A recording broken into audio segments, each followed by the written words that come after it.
Welcome back to my YouTube channel मैं सोनी। और आज के इस वीडियो में हम कल्चरल फेमिनिज्म के बारे में पढ़ने वाले हैं। लेकिन फ्रेंड्स, वीडियो में आगे बढ़ने से पहले मैं आपसे एक रिक्वेस्ट करना चाहूँगी कि अगर आपको हमारा वीडियो अच्छा लगे तो प्लीज़ एक लाइक शेयर सब्सक्राइब ज़रूर करें।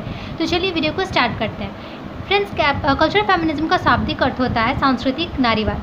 Feminism is a variety of feminism which emphasizes the essential difference between man and a woman based on biological differences in the reproductive capacity।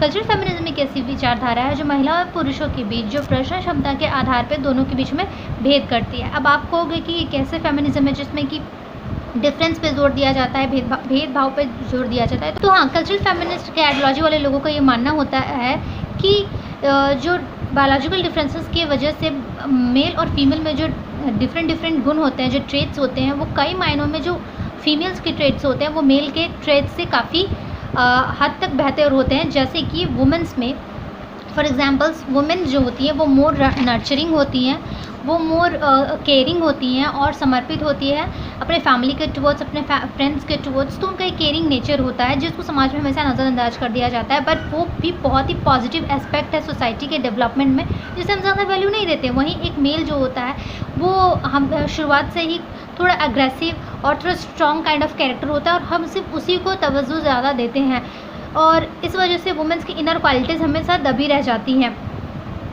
So the cultural feminism refers to a philosophy that man and a woman have different approaches to the world around them and the greater value should be placed on the way women approaches to the world। तो सांस्कृतिक नारीवाद का ये मानना होता है कि पुरुष और महिलाओं का समाज को देखने का अपना एक नज़रिया है और औरतों का नज़रिया समाज को देखने का कई मायनों में आदमियों के नज़रिए से बेहतर होता है। The essence of being a woman is what makes women special and different compared to man according to this view। तो जो वुमेन होने का सार होता है, उनकी जो इनर क्वालिटीज़ होती है, नर्चरिंग का, केयर का और रिलेशनशिप बनाने का, वो वही जो गुण है वो एक मेल को फीमेल से अलग करता है और वो काफ़ी अच्छे गुण हैं जिन्हें हम उतना वैल्यू नहीं करते।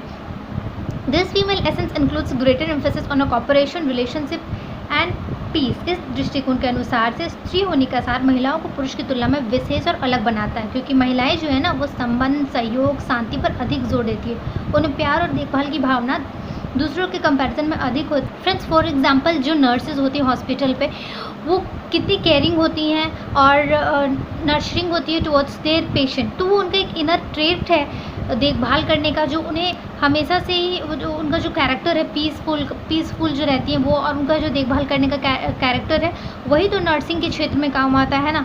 तो वो भी तो एक काम कर रही है और सोसाइटी में एक अच्छा काम कर रही है और उसे अच्छा मैसेज जाता है, लेकिन हम उसे कभी वैल्यू नहीं करते। और सबसे ज़्यादा इंपॉर्टेंट जो एग्जाम्पल जो हमारे घर में एग्जाम्पल होता है वो हमारी मदर, एक मदर ही होती है जो अपने चिल्ड्रन को अच्छे गुण और संस्कार देती है और वही बच्चा आगे जाके एक अच्छे समाज का निर्माण करता है, अच्छा इंसान बनकर। लेकिन वो जो मदर जो वैल्यूज़ अपने चिल्ड्रन को देती हैं, जो संस्कार उन्हें देती है, इस बात का तो कोई ध्यान नहीं देता कि उन्होंने कितना अच्छा उन्हें बच्चों को सिखाया है। और इस चीज़ का भी जो केयरिंग है, जो अच्छा संस्कार उन्होंने बच्चों को दिया है, उसको भी वैल्यू करना चाहिए, क्योंकि वो भी तो आगे चल के समाज में बहुत ज़्यादा इंपॉर्टेंट हिस्सेदारी करेगा ना।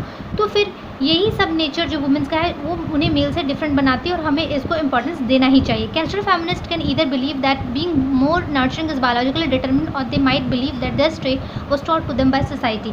तो वो जो उनमें ज़्यादा देखभाल की जो भावना होती है, या तो उन्हें जैविक रूप से और या तो ये विशेषता उन्हें समाज में सिखाई जाती है कि उन्हें मोर केयरिंग और नर्चरिंग होना है, या दोनों के संयोग से मिला हो, कारण जो भी हो, लेकिन उनके क्वालिटीज़, ये जो पीसफुलनेस की क्वालिटीज़ और देखभाल की भावना, रिलेशनशिप पे जो ज़्यादा जोर देती हैं वो ये जो भावना है ना वो समाज में बहुत ही पॉजिटिव इफेक्ट ला सकता है। लेकिन हम इस ट्रेट को फीमेल्स के हमेशा नज़रअंदाज कर देते हैं, जो कि गलत है। Cultural feminism originally evolve from the radical feminism. Cultural feminism जो है ना वो कट्टरपंथी नारीवाद से ही विकसित हुआ है। Radical feminism point out that our society is based on understanding of a world through the eyes of a man not women. कट्टरपंथी नारीवाद बताता है कि हमारा समाज जो है पुरुषों की नज़र से दुनिया को समझता है, ना कि महिलाओं के। And women cultural feminist overlap with the radical feminist. तो इस प्रकार जो है सांस्कृतिक नारीवाद कट्टरपंथी नारीवादियों के साथ ओवरलैप करती है। However, their solution is not about completely uprooting beliefs about man and a woman.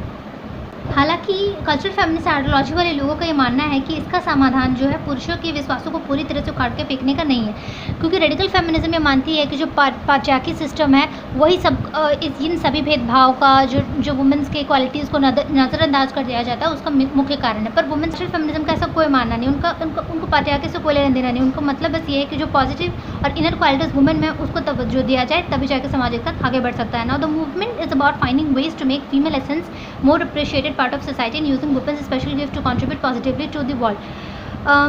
तो इस मूवमेंट का जो बेसिक है वो यही है कि जो फीमेल के जो सार होते हैं, जो इनर क्वालिटीज़ हैं लाइक पीस का, केयरिंग का, नर्चरिंग का, उसको ज़्यादा अप्रिशिएट किया जाए सोसाइटी में, और उसकी जो इनर क्वालिटीज़ का जो उन्हें जो स्पेशल गिफ्ट दिया गया है गॉड की तरफ से, उसको पॉजिटिवली यूज़ करने का समाज में, ताकि समाज में बदलाव आए और ये सोच लोगों में बने कि सिर्फ स्ट्रेंथ और एग्रेसिव होना, कॉम्पिटिटिवनेस होना ही सिर्फ इम्पॉर्टेंट नहीं होता लाइफ में।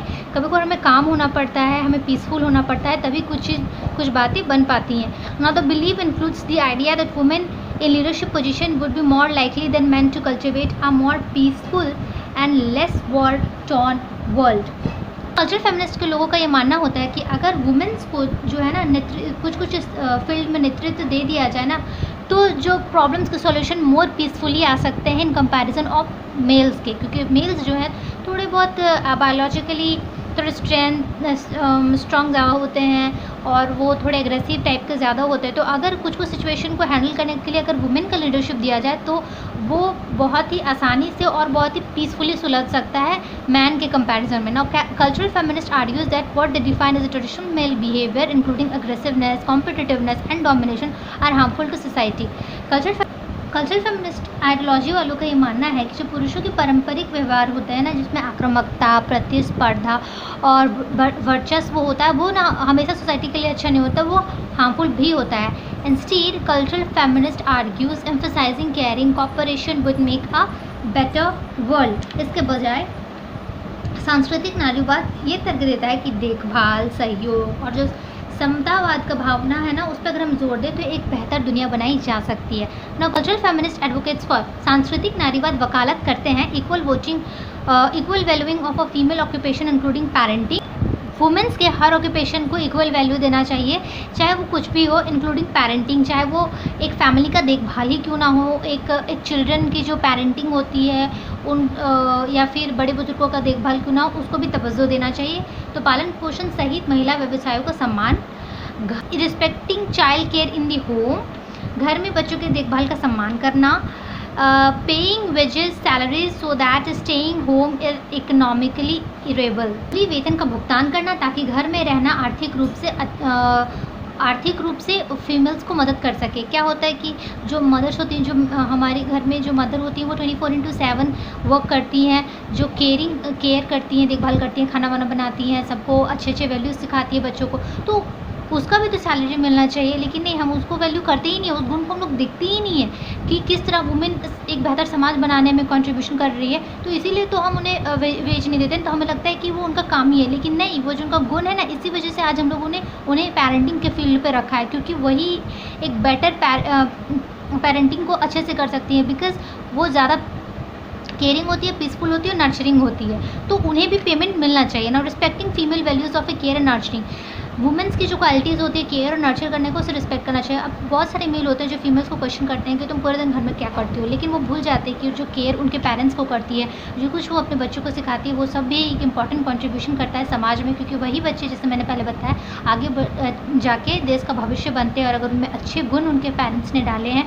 मदर ने डाले हैं, तो वो एक अच्छा समाज का निर्माण करेगा। तो इस वैल्यू को हमें हमेशा ही सम्मान देना चाहिए कि आखिर वो गुण उनमें आए कहाँ से, उनके पेरेंट्स से, तो उनके क्वालिटीज़ को हमें हमेशा पॉजिटिव वे में लेना चाहिए वुमेन की इस क्वालिटी को।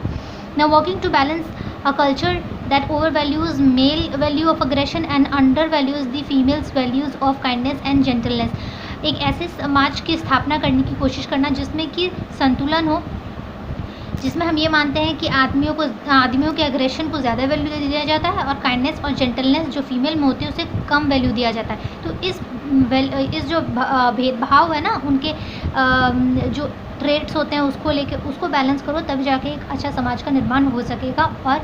हमारा समाज और बेहतर बन सकेगा। तो फ्रेंड्स ये था आज का वीडियो। आई होप आपको वीडियो समझ आया। अगर अच्छा लगा हो तो प्लीज़ लाइक शेयर सब्सक्राइब ज़रूर करें। तब तक के लिए थैंक यू।